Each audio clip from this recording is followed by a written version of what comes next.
Nice Nice to to meet see you. Give me 1 second to collect Take the time you need. See, he said take the time I need. Where have you been all day? I have been waiting to talk to you.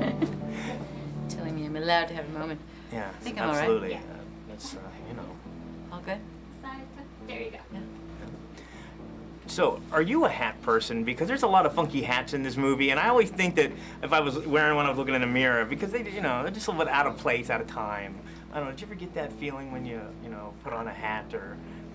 I'm just a wardrobe person. I love it. I love to morph, and I think all of the things that help accomplish that are part of it. And what happened to hats?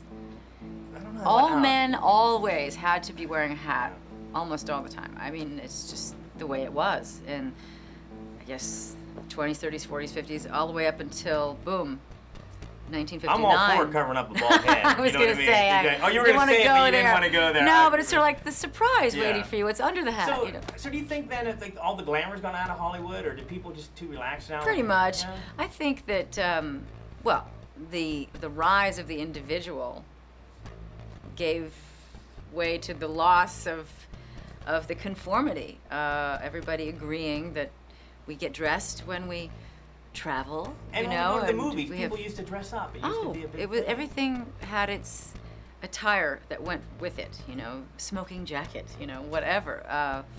Aprons for being in the kitchen, a house dress just for being at home alone. So yeah, I miss that propriety and. But that, I think red carpets are kind of like the only glamour letter left. I think. Yeah, but it's so you should. I find it a little dubious, only in that it's like Cinderella for 6 minutes. Literally, I mean, at midnight you have to hand it all back, and you're back in your civvies, going, "What happened? Where's my diamonds? What? It was all make believe, you know? Poof." So yeah, it's anybody can do that. Anybody can get dressed up and wave. I don't know. I don't think it's as sincere as the older version of Hollywood, which was much more of a full-time job. You know, there's talk of like, you know, the age difference between Tony and George, but it's like only 8 years. I don't see a problem with, you know, a difference like that. Was it? You know, it's such a big subject, the sexism of when is it okay for one to be older than the other, and how much. For me, I drew my lines in the sand saying, if you could be in high school at the same time, then fair game. Whoever's the male or female. You know, that's the way I looked at it. But I can see why my character was a little insecure having What do you a think younger she needed man. him? Why do you think she needed George? I think she just fell really hard for him. I think, you know, look at him. I mean, She knew him before he was the Man of Steel. So.